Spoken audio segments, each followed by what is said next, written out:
Hello everyone, स्वागत है आप सभी का हमारे YouTube channel exam 2.0 study channel पर। आज के इस वीडियो में हम लोग बीएड प्रवेश परीक्षा 2023 के लिए सामान्य हिंदी का क्लास 5 हम लोग कवर करने वाले हैं। इससे पहले हमने क्लास 4 कंप्लीट कर लिया था, उसमें भी हम लोग 50 इंपॉर्टेंट हिंदी के प्रश्नों को देखे थे और इस वीडियो में भी हम लोग 50 इंपॉर्टेंट प्रश्नों को कवर करेंगे। तो चलिए देखते हैं बिना देर किए और शुरू करते हैं। आज का पहला प्रश्न क्या है वो देखते हैं।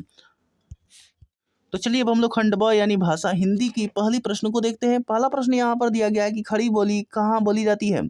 ऑप्शन दिया गया है झांसी, कानपुर, मेरठ और अलीगढ़। तो इसका करेक्ट आंसर हो जाएगा ऑप्शन नंबर सी यानी मेरठ में बोली जाती है। उसके बाद अगला प्रश्न हम देखते हैं 52 नंबर यहाँ पर दिया गया है कि इस प्रश्न में स्वर या मात्रा की दृष्टि से शब्द को अशुद्ध रूप में लिखा गया है। नीचे दिए गए 4 विकल्पों में शुद्ध रूप चुनिए। तो इसका करेक्ट आंसर हो जाएगा ऑप्शन नंबर सी यानी जगत प्राण, ये करेक्ट आंसर हो जाएगा। बाकी ये सब के सब गलत हैं। उसके बाद अगला प्रश्न हम देखते हैं 53 नंबर दिया गया कि वर्तनी की दृष्टि से कौन सा शब्द सही है। तो आपको सही वाले शब्द को बताना है, तो सही वाले शब्द का चयन कीजिए। तो इसका करेक्ट आंसर हो जाएगा ऑप्शन नंबर बी ज्योत्सना। उसके बाद अगला प्रश्न हम देखते हैं 54 नंबर यहाँ पर दिया गया कि निम्नलिखित शब्दों में शुद्ध शब्द को चुनिए। यहाँ पर भी शुद्ध शब्द को ही चुनना है। तो चलिए चयन कीजिए, इसका करेक्ट आंसर क्या होगा। इसका करेक्ट आंसर हो जाएगा ऑप्शन नंबर बी संन्यास। उसके बाद अगला प्रश्न हम देखते हैं 55 नंबर दिया गया कि वर्णमाला में संयुक्त स्वर कौन से हैं। तो इसका करेक्ट आंसर क्या होगा ये आपको बताना है। संयुक्त स्वर कौन से हैं वर्णमाला में। तो इसका करेक्ट आंसर हो जाएगा ऑप्शन नंबर सी यानी ए और ओ। इसके बाद अगला प्रश्न यहाँ पर 56 नंबर दिया गया है कि ए किन 2 स्वरों से मिलकर बना है। तो 2 स्वरों से मिलकर के बना है, ये आपको बताना है। तो यहाँ पर करेक्ट हो जाएगा ऑप्शन नंबर सी ओ धन ए, ये करेक्ट आंसर हो जाएगा। इसी तरीके से हम लोग आगे देखते हैं 57 नंबर दिया गया कि विशेषण से भाववाचक बनने वाला शब्द है। तो विशेषण से भाववाचक बनने वाला शब्द कौन सा है। तो इसका करेक्ट आंसर हो जाएगा ऑप्शन नंबर बी शिष्टता। इसी तरीके से हम लोग आगे देखते हैं 58 नंबर दिया गया है कि हमें गरीबों पर दया करनी चाहिए। इसमें रेखांकित शब्द है, तो शब्द बताना है जो रेखांकित है यानी गरीबों। तो यहाँ पर क्या है ये आपको बताने हैं। तो इसका करेक्ट आंसर हो जाएगा संज्ञा है, ऑप्शन नंबर बी करेक्ट हो जाएगा। इसी तरीके से हम लोग आगे बढ़ते हैं 59 नंबर पर। 59 नंबर यहाँ पर दिया गया कि भाववाचक संज्ञा से निर्मित विशेषण है। तो भाववाचक संज्ञा से निर्मित विशेषण बताना है। तो इसका करेक्ट आंसर हो जाएगा ऑप्शन नंबर बी यानी प्यारा। उसके बाद अगला प्रश्न हम देखते हैं 60 नंबर दिया गया कि सकर्मक क्रिया वाला वाक्य है। तो सकर्मक क्रिया वाला वाक्य बताना है आपको। तो इसका करेक्ट आंसर हो जाएगा ऑप्शन नंबर डी यानी सतीश ने केले खरीदे। उसके बाद अगला प्रश्न हम देखते हैं 61 नंबर ध्यानपूर्वक शब्द है। तो आपको बताना है ध्यानपूर्वक शब्द क्या है। तो इसका करेक्ट आंसर हो जाएगा ऑप्शन नंबर डी यानी रीतिवाचक क्रिया विशेषण। उसके बाद अगला प्रश्न हम देखते हैं 62 नंबर राम घर गया और श्याम बाजार गया। इस वाक्य में रेखांकित शब्द है। तो आपको बताना है कि और क्या है। तो इसका करेक्ट आंसर हो जाएगा ऑप्शन नंबर सी यानी संयोजक है और। उसके बाद अगला प्रश्न हम देखते हैं 63 नंबर यहाँ पर दिया गया है कि तिरस्कार सूचक अव्यय है। तो आपको बताना है यहाँ पर तिरस्कार सूचक अव्यय कौन सा है। तो इसका करेक्ट आंसर हो जाएगा ऑप्शन नंबर सी यानी 6। उसके बाद अगला प्रश्न हम देखते हैं 64 नंबर लड़का जल्दी से लपक कर पहुंचा। वाक्य में जल्दी से पद को कौन सा भेद है ये आपको बताना है। जल्दी से पद का कौन सा भेद है। तो इसका करेक्ट आंसर हो जाएगा ऑप्शन नंबर बी यानी क्रिया विशेषण। उसके बाद अगला प्रश्न हम देखते हैं 65 नंबर ए राकेश यहाँ आओ। इस वाक्य में कौन सा कारक है। तो कारक बताना है। तो इसका करेक्ट आंसर हो जाएगा ऑप्शन नंबर बी यानी संबोधन कारक। उसके बाद अगला प्रश्न हम देखते हैं 66 नंबर लिंग बताइए। यहाँ पर मनगढ़ंत क्या है, पुल्लिंग है, स्त्रीलिंग है या फिर उभयलिंग है या फिर नपुंसक लिंग है। तो इसका करेक्ट आंसर हो जाएगा ऑप्शन नंबर सी यानी उभयलिंग है मनगढ़ंत। उसके बाद अगला प्रश्न हम देखते हैं 67 नंबर दिया गया है कि निम्न में से कौन सा शब्द तद्भव नहीं है। तो तद्भव नहीं है आपको बताने हैं। तो इसका करेक्ट आंसर हो जाएगा ऑप्शन नंबर ए यानी गोमय। उसके बाद अगला प्रश्न हम देखते हैं 68 नंबर अटारी का तत्सम शब्द है। अटारी का तत्सम शब्द बताना है। तो इसका करेक्ट आंसर हो जाएगा ऑप्शन नंबर ए अट्टालिका। उसके बाद अगला प्रश्न हम देखते हैं 69 नंबर नीचे दिए अनेकार्थी शब्द को एक अर्थ के साथ लिखा गया है। दूसरा अर्थ बताइए। रसाल मीठा, दूसरा अर्थ क्या है। तो इसका करेक्ट आंसर हो जाएगा ऑप्शन नंबर बी यानी रसीला। उसके बाद अगला प्रश्न हम देखते हैं 70 नंबर के अभ्यागत शब्द में उपसर्ग क्या है। तो आपको बताना है अभ्यागत शब्द में उपसर्ग क्या है। तो इसका करेक्ट आंसर हो जाएगा ऑप्शन नंबर ए यानी अभी। उसके बाद अगला प्रश्न हम देखते हैं 71 नंबर यहाँ पर दिया गया है कि निम्न में से कौन सा लुटेरा शब्द में प्रयुक्त प्रत्यय है। तो आपको बताना है कि कौन सा लुटेरा शब्द में प्रयुक्त प्रत्यय है। तो इसका करेक्ट आंसर हो जाएगा ऑप्शन नंबर ए यानी एरा। उसके बाद अगला प्रश्न हम देखते हैं 72 नंबर, तत् धन शिव का संधि रूप होगा। तो इसका करेक्ट आंसर हो जाएगा ऑप्शन नंबर ए यानी तक्षिव। उसके बाद अगला प्रश्न हम देखते हैं 73 नंबर दिया गया है कि महाधन उर्मी का संधि रूप क्या होगा। तो महाधन उर्मी का संधि रूप होगा ऑप्शन नंबर डी यानी महोर्मी। उसके बाद अगला प्रश्न हम देखते हैं 74 नंबर, सदाचार का संधि विच्छेद करें।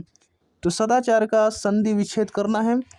तो इसका करेक्ट आंसर हो जाएगा ऑप्शन नंबर सी यानी सत धन आचार। ऑप्शन नंबर सी करेक्ट हो जाएगा, सदाचार का संधि विच्छेद। उसके बाद अगला प्रश्न हम देखते हैं 75 नंबर। इसके बाद अगला प्रश्न यहाँ पर 75 नंबर दिया गया कि उद्घाटन का सही संधि विग्रह है। आपको बताना है यहाँ पर उद्घाटन का सही संधि विग्रह। तो ऑप्शन दिए गए और इसमें से करेक्ट आंसर बताइए। और दोस्तों ये वीडियो आपको पसंद आ रहा है तो इसको लाइक करते रहिए। और बहुत से लोग इस चैनल को देखते हैं और चैनल को सब्सक्राइब नहीं करते हैं, तो चैनल को सब्सक्राइब करके ही जाइए ताकि आपका जो भी तैयारी हो वो चलता रहे। और इसको खूब से खूब शेयर भी कीजिए। तो इसका करेक्ट आंसर क्या होगा? इसका करेक्ट आंसर हो जाएगा ऑप्शन नंबर बी यानी उत्धन घाटन। उद्घाटन का सही संधि विग्रह है। उसका अगला प्रश्न हम देखते हैं। निर्देश दिए गए यहाँ पर प्रश्न संख्या 76 से 78 के लिए निम्नलिखित प्रत्येक शब्द के लिए उसके नीचे दिए गए विकल्पों में से उपयुक्त समास छाटिए। तो समास बताना है। 76 नंबर दिया गया कि देशभक्ति, देशभक्ति में समास बताना है। तो इसका करेक्ट आंसर हो जाएगा ऑप्शन नंबर ए यानी तत्पुरुष समास है। इसी तरीके से हम लोग आगे देखते हैं 77 नंबर, हस्तलिखित, हस्तलिखित में कौन सा समास है। तो इसका करेक्ट आंसर हो जाएगा ऑप्शन नंबर बी तत्पुरुष समास है। आगे बढ़ते हैं यहाँ पर 78 नंबर दिया गया कि त्रिनेत्र में समास कौन सा है। तो इसका करेक्ट आंसर हो जाएगा ऑप्शन नंबर सी यानी द्विगु समास है। उसके बाद अगला प्रश्न हम देखते हैं 79 नंबर यहाँ पर दिया गया है कि भारत के सांस्कृतिक उत्कर्ष का आज भी दक्षिण भारत के मंदिरों में किया जा सकता है। उचित विकल्प चुनकर रिक्त स्थान की पूर्ति कीजिए। यहाँ पर रिक्त स्थान का भरना है। तो बताइए यहाँ पर क्या होगा ऑप्शन में से। तो ऑप्शन दिया गया, इसका करेक्ट आंसर हो जाएगा ऑप्शन नंबर ए यानी अवलोकन। भारत के सांस्कृतिक उत्कर्ष का अवलोकन आज भी दक्षिण भारत के मंदिरों में किया जा सकता है। उसके बाद अगला प्रश्न हम देखते हैं। निर्देश दिया गया प्रश्न संख्या 80 से 82 तक शुद्ध वाक्य का चयन कीजिए। 80 नंबर यहाँ पर दिया गया ऑप्शन नंबर ए कि वास्तव में वह बड़ा आदमी है। दूसरा दिया गया है कि वस्तुतः वह बड़ा आदमी है। तीसरा दिया गया है कि सिर्फ वह बड़ा आदमी है। और चौथा दिया गया है कि वह केवल बड़ा आदमी है। तो इसका करेक्ट आंसर क्या होगा? तो इसका करेक्ट आंसर हो जाएगा ऑप्शन नंबर ए यानी वास्तव में वह बड़ा आदमी है। यही शुद्ध वाक्य है। उसके बाद अगला प्रश्न हम देखते हैं 81 नंबर में ऑप्शन नंबर दिया गया है ए दूध की नाप होता है। ऑप्शन नंबर बी दिया गया है कपड़े की माप होती है। सी दिया गया है कि आपको हिंदी का अच्छा बोध है। और डी दिया गया कि उसने दंड पाने का काम किया है। तो इसमें से कौन सा शुद्ध वाक्य है? तो इसका करेक्ट आंसर हो जाएगा ऑप्शन नंबर डी यानी उसने दंड पाने का काम किया है। उसके बाद अगला प्रश्न हम देखते हैं 82 नंबर दिया गया है ऑप्शन नंबर ए में कि महारानी धनवान है। बी दिया गया वह बड़े विद्वान व्यक्ति हैं। हम हमारे घर जाएंगे, वे बड़े विद्वान व्यक्ति हैं। तो इसमें से कौन सा शुद्ध वाक्य है? तो इसका करेक्ट आंसर हो जाएगा ऑप्शन नंबर डी यानी वे बड़े विद्वान व्यक्ति हैं। उसके बाद अगला प्रश्न हम देखते हैं 83 नंबर, दिए गए वाक्य का भेद बताइए। क्या प्रीति स्कूल जाती है? तो वाक्य का भेद बताना है। तो इसका करेक्ट आंसर हो जाएगा ऑप्शन नंबर डी यानी प्रश्नवाचक। उसके बाद अगला प्रश्न हम देखते हैं सोना शब्द का पर्याय नहीं है। तो सोना शब्द का पर्याय नहीं है आपको बताने हैं। तो इसका करेक्ट आंसर हो जाएगा ऑप्शन नंबर ए यानी सवर्ण। उसके बाद अगला प्रश्न हम देखते हैं 85 नंबर, वंश का शब्द का अर्थ नहीं होता है। आपको बताना है वंश शब्द का अर्थ नहीं होता है। तो इसका करेक्ट आंसर हो जाएगा ऑप्शन नंबर सी बस में करना, ये अर्थ नहीं होता है। तो ऑप्शन नंबर सी करेक्ट हो जाएगा। इसी तरीके से हम लोग आगे देखते हैं 86 नंबर यहाँ पर दिया गया है कि देवव्रत की दृढ़ प्रतिज्ञा ने उन्हें भीष्म बना दिया। तो देवव्रत की दृढ़ प्रतिज्ञा ने उन्हें भीष्म बना दिया। तो इसका करेक्ट आंसर यहाँ पर क्या होगा? इसका करेक्ट आंसर हो जाएगा ऑप्शन नंबर बी यानी अदृढ़। उसके बाद अगला प्रश्न यहाँ पर दिया गया है कि मसृण का विलोम है। तो मसृण का विलोम क्या है यहाँ पर आपको बताने हैं। तो इसका करेक्ट आंसर क्या होगा? इसका करेक्ट आंसर हो जाएगा ऑप्शन नंबर बी यानी रुक्ष। उसके बाद अगला प्रश्न हम देखते हैं 88 नंबर। 88 नंबर दिया गया कि ऐसा व्यक्ति जिसके आने का दिन और समय पहले से निश्चित नहीं होता कहलाता है। तो क्या कहलाता है? तो इसका करेक्ट आंसर हो जाएगा ऑप्शन नंबर सी अतिथि कहलाता है। इसी तरीके से आगे देखते हैं किसी वस्तु को प्राप्त करने की तीव्र इच्छा के लिए एक शब्द क्या है? तो इसका करेक्ट आंसर हो जाएगा ऑप्शन नंबर सी अभिप्सा। उसके बाद अगला प्रश्न हम देखते हैं 90 नंबर। काजल की कोठरी का अर्थ है। तो काजल की कोठरी का क्या अर्थ है? तो इसका करेक्ट आंसर हो जाएगा ऑप्शन नंबर बी यानी कलंक लगने का स्थान। उसके बाद अगला प्रश्न हम देखते हैं 91 नंबर। गूंगे का गुड़ मुहावरे का अर्थ है। तो गूंगे का गुड़ मुहावरे का क्या अर्थ है? तो इसका करेक्ट आंसर हो जाएगा ऑप्शन नंबर डी यानी अव्यक्त अनुभव। उसके बाद अगला प्रश्न हम देखते हैं 92 नंबर। थोता चना बाजे घना लोकोक्ति का अर्थ क्या है? तो इसका करेक्ट आंसर हो जाएगा ऑप्शन नंबर डी यानी अकर्मण्य या अधिक बातें करने वाला। तो अगला प्रश्न यहाँ पर 93 नंबर दिया गया कि व्यर्थ प्रयास भाव व्यक्त करने वाला मुहावरा है। तो यहाँ पर कौन सा मुहावरा है? तो इसका करेक्ट आंसर हो जाएगा ऑप्शन नंबर बी अरण्य रोदन। उसके बाद अगला प्रश्न यहाँ पर दिया गया है 94 नंबर की नीचे पंक्तियों के सामने उनके अर्थ लिखे हैं, इनमें से गलत अर्थ वाली पंक्ति छाटिए। तो गलत अर्थ वाली पंक्ति छाटना है। तो इसका करेक्ट आंसर हो जाएगा ऑप्शन नंबर डी यानी कौड़ी का 3 यानी बहुत अच्छा होना। ये पंक्ति गलत है, तो ऑप्शन नंबर डी करेक्ट हो जाएगा। इसी तरीके से हम लोग आगे देखते हैं 95 नंबर। 95 नंबर दिया गया कि रिक्त स्थान की पूर्ति के लिए उपयुक्त मुहावरा चुनिए। तो अचानक वर्षा आ जाने से समारोह का मजा हो गया। तो खाली स्थान पे बताना है तो क्या होगा इसमें से? तो इसका करेक्ट आंसर क्या होगा यहाँ पर? इसका करेक्ट आंसर हो जाएगा ऑप्शन नंबर बी यानी गुड़ गोबर हो गया। अचानक वर्षा आ जाने से समारोह का मजा गुड़ गोबर हो गया।